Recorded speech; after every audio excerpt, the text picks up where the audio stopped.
मोहिनी एकादशी। भगवान श्री कृष्ण से युधिष्ठिर ने पूछा, हे जनार्दन, हे माधव, वैशाख मास के शुक्ल पक्ष में जो एकादशी होती है, उस एकादशी का नाम क्या है और उस एकादशी के व्रत का क्या फल प्राप्त होता है? वैशाख मास के शुक्ल पक्ष की एकादशी के व्रत की विधि क्या है? आप मुझे यह सब विस्तार पूर्वक बताने की कृपा कीजिए।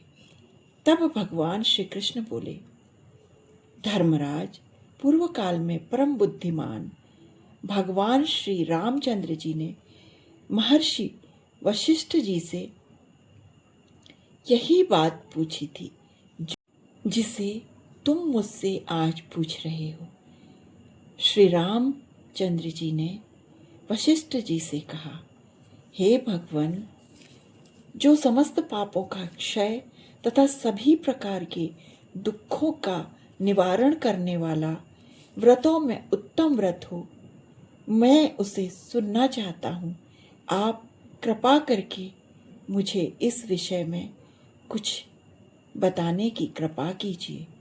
तब वशिष्ठ जी भगवान श्री रामचंद्र जी से बोले, हे राम, तुमने मुझसे अत्यधिक उत्तम बात आज पूछी है।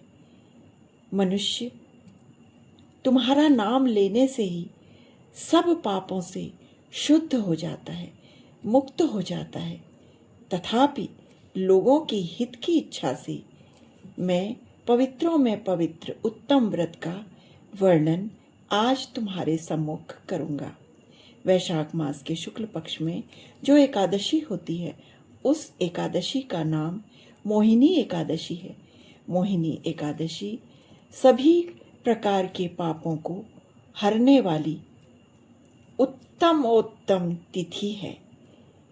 मोहिनी एकादशी के व्रत के प्रभाव से मनुष्य मोहजाल तथा पातक समूह से छुटकारा प्राप्त कर लेते हैं। सरस्वती नदी के रमणीय तट पर भद्रावती नाम की सुंदर नगरी है।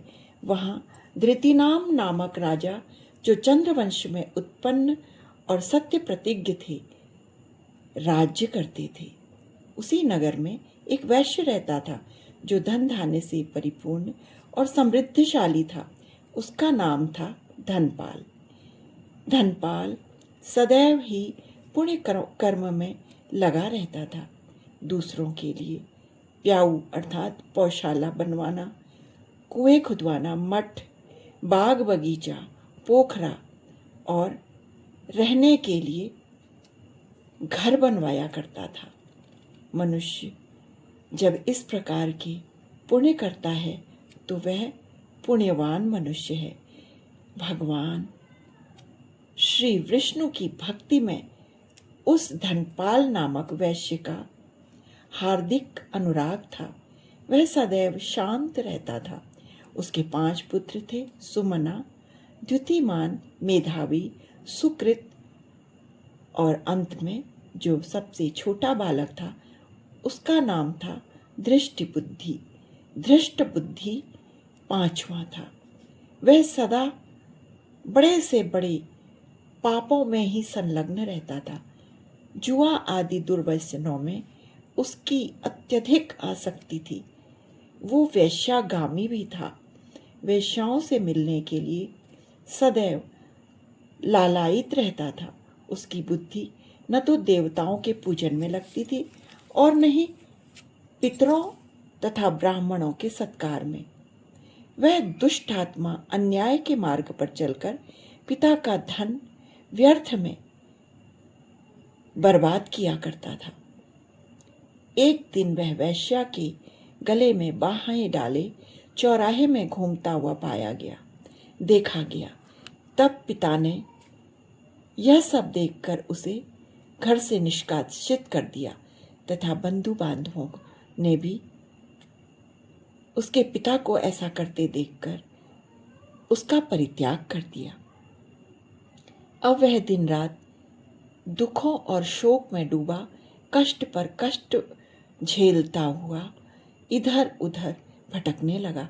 एक दिन किसी पुण्य का उदय होने से वह महर्षि कौंडिल्य ऋषि के आश्रम पर जा पहुंचा। वैशाख का महीना था। तपोधन कौंडिल्य गंगा जी में स्नान करके आए थे। दृष्टि बुद्धि शोक के भार से पीड़ित हो मुनिवर कौटिल्य के पास गया और हाथ जोड़कर सामने खड़ा होकर बोला, ब्रह्मन, हे द्विजश्रेष्ठ, हे ब्रह्मन, मुझ पर दया कर कोई ऐसा व्रत, कोई ऐसा उपाय बताइए जिसके पुण्य प्रभाव से मेरे सभी पापों से मेरी मुक्ति हो जाए, मेरे पापों से मुझे छुटकारा प्राप्त हो जाए। तब कौंडिल्य ऋषि बोले, वैशाख मास के शुक्ल पक्ष में मोहिनी नाम की एकादशी आ रही है। उस एकादशी का विधि विधान पूर्वक व्रत करो, रात्रि जागरण करो, नृत्य गायन करते हुए, दान पुण्य करते हुए, भगवान माधव श्री विष्णु के नामों का कीर्तन करते हुए, दीप दान करते हुए रात्रि जागरण करो। इस प्रकार वैशाख मास के शुक्ल पक्ष की मोहिनी एकादशी को उपवास करने पर तुम्हें सभी पापों से मुक्ति मिल जाएगी। मोहिनी एकादशी को उपवास करने पर प्राणियों के अनेक जन्मों में किए हुए पाप, मेरु पर्वत के समान पाप, जो कि घोर पाप हैं, ऐसे महापाप भी नष्ट हो जाते हैं। वशिष्ठ जी कहते हैं, हे राम, मुनि का यह वचन सुनकर दृष्टि बुद्धि का चित्त प्रसन्न हो गया। उसने ऋषि कौटिल्य के उपदेश को आत्मसात किया, हृदय से धारण कर विधि विधान पूर्वक मोहिनी एकादशी के व्रत का अनुष्ठान किया। हे नृपश्रेष्ठ, इस व्रत के प्रभाव से वह निष्पाप हो गया और दिव्य देह धारण कर गरुड़ पर आरूढ़ हो भगवान श्री विष्णु नारायण के स्वरूप को प्राप्त कर सभी प्रकार के उपद्रवों से रहित श्री विष्णु धाम को चला गया। इस प्रकार यह मोहिनी एकादशी का व्रत अत्यधिक उत्तम व्रत है। इस मोहिनी एकादशी के महात्म्य को पढ़ने, सुनने और अन्य लोगों को सुनाने से सहस्त्र गोदान का फल प्राप्त होता है।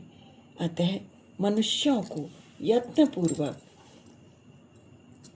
मोहिनी एकादशी के व्रत का पालन करना चाहिए।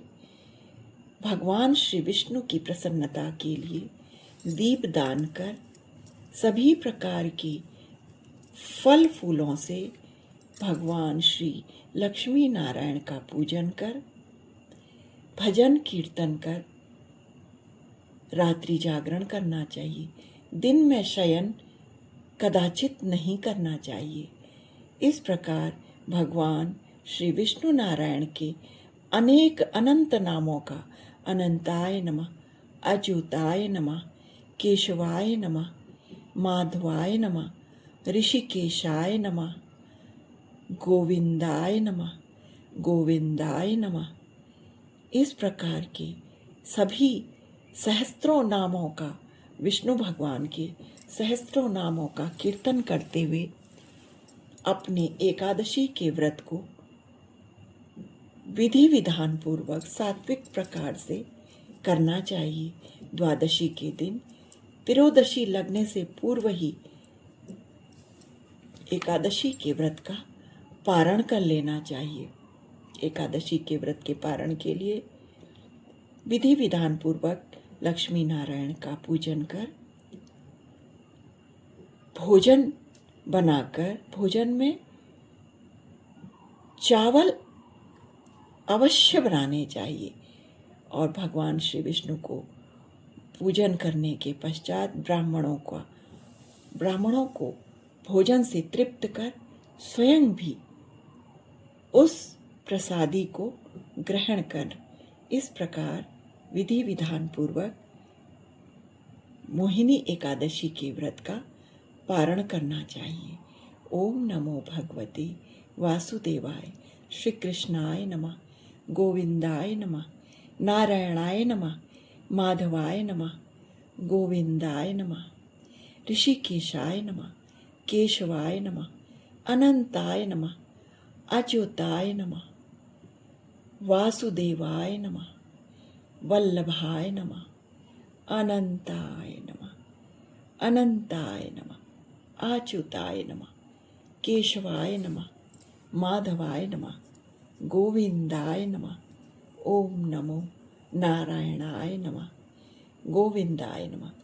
और एकादशी के व्रत के दिन राम रामेति रामेति रमे रामे मनोरमे सहस्त्र नाम तत्तुल्यम राम नाम वरानने, इस प्रकार इस कीर्तन का भी हमें गायन, नृत्य इत्यादि करते हुए अपने एकादशी के व्रत को पूर्ण करना चाहिए। ओम नमो भगवते वासुदेवाय नमः।